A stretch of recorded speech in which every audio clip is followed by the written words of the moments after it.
So back to look at the hole in the cellar, and this one, first of all, this water is above the little holes in the side there. So there is water in the bottom of it. It's about 3 inches deep.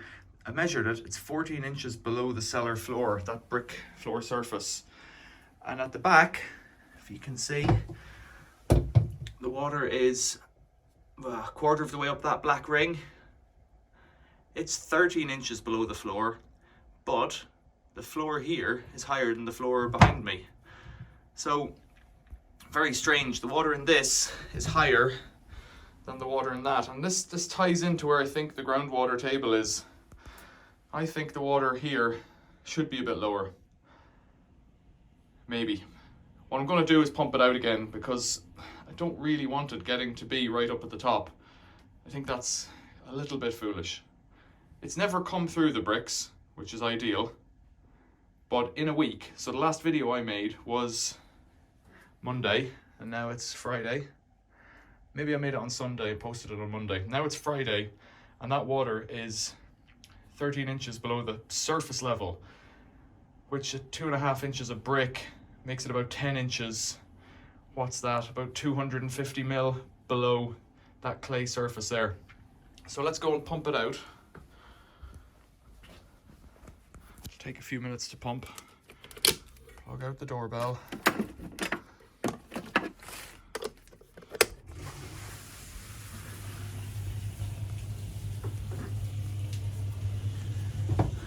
So it has an automatic pump switch down there. However, it doesn't do anything for it because I haven't got it plugged in. The reason I didn't plug it in was because I wanted to see how high it would come. And now that I have, and this is in the space of a week, because before that it was a lot lower. When I pumped it out last, it was maybe down where it is now, maybe a foot lower. I wanted to keep an eye on what was happening. That's the float switch there coming into view. I wanted to keep an eye on what was happening, but now that it's that high, I don't really know if I do want to keep an eye on what's happening. So maybe I want to leave the float switch on, but I need to tether it somehow, because at the moment it just rests on the little shelf in there and it won't switch itself off. It's quite a volume of water in there. It's pretty murky looking. It doesn't look like clear water. It's come through the clay to get here. It's a bit murky. So there we are at the top of the pump now.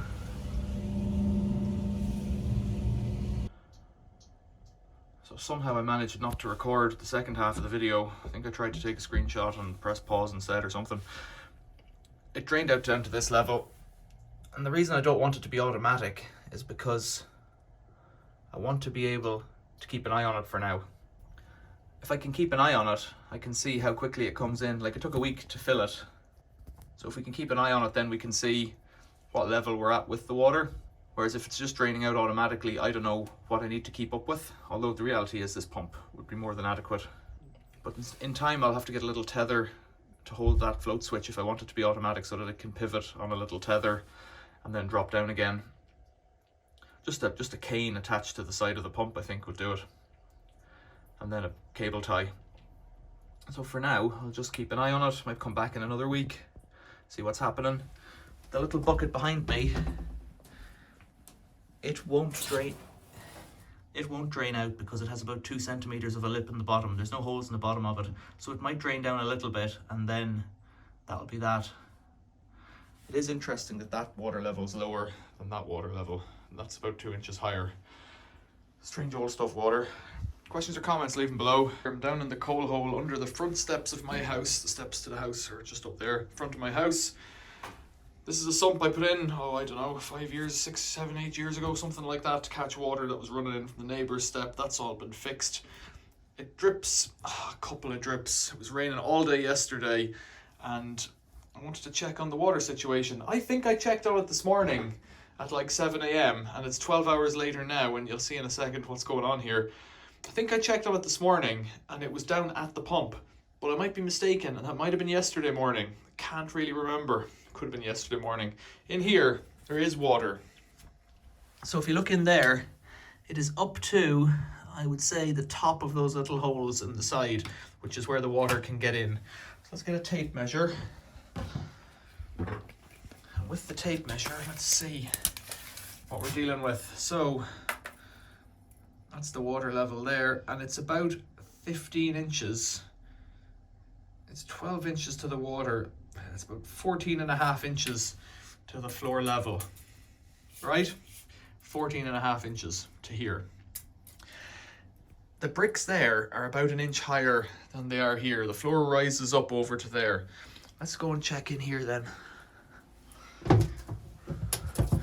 This is as high as I've ever seen it. You can see that water level there. So to there, 12 inches. So given that I would say that this is higher floor level, I'd say this water here is 4 inches higher than the water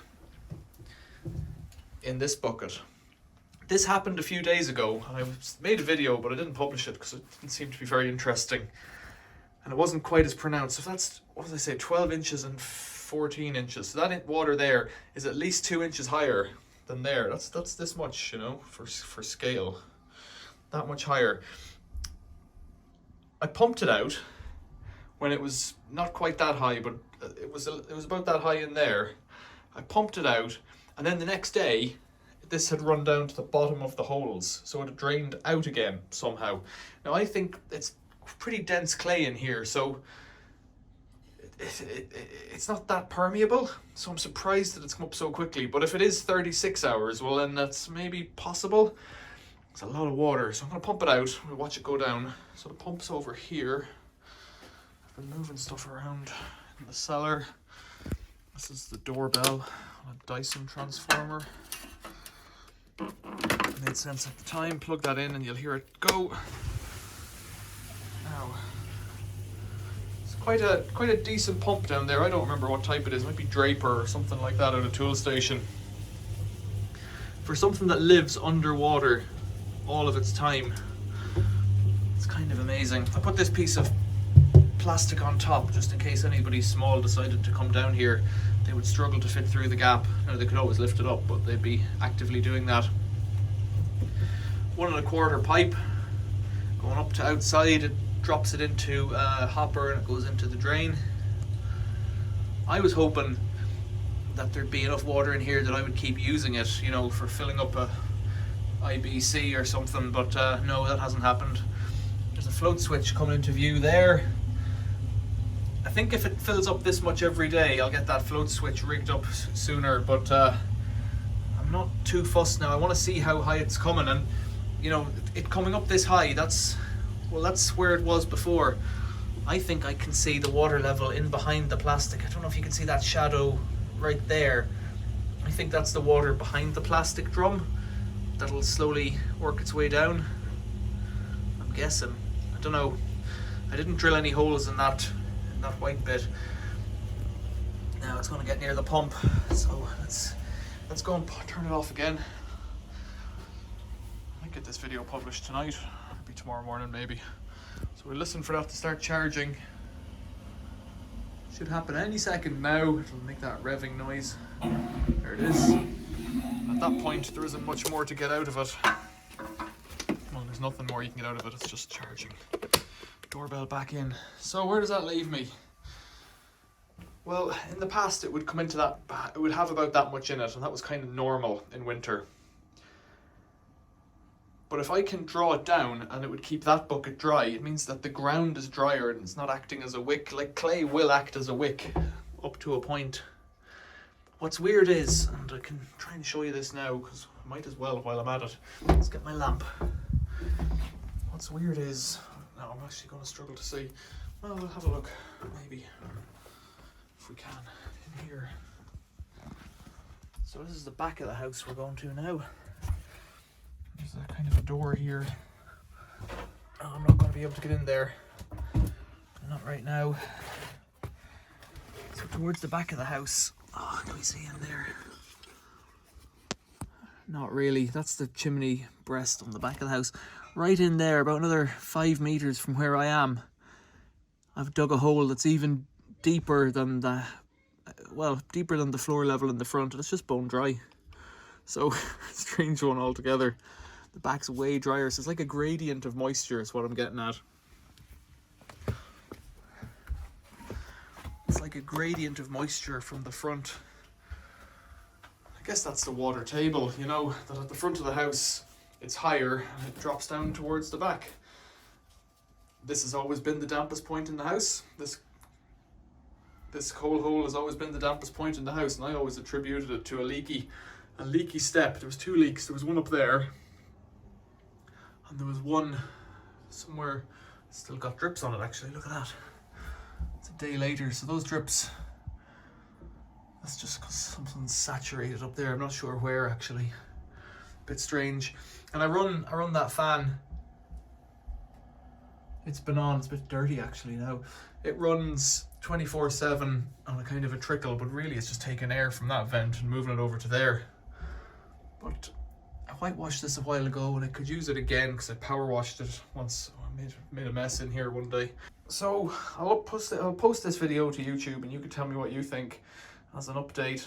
What should I do with it? I'm kind of inclined to think I might dig that hole there a bit deeper and then just set the pump on automatic on the float switch and just try and draw down the moisture at the water table at the front of the house. But I don't really know about these things. It hasn't caused any structural cracks or anything like that so far, so like slow and steady is how I would reckon it should be done. Tell me what you think in the comments below. Thanks for watching. See you later.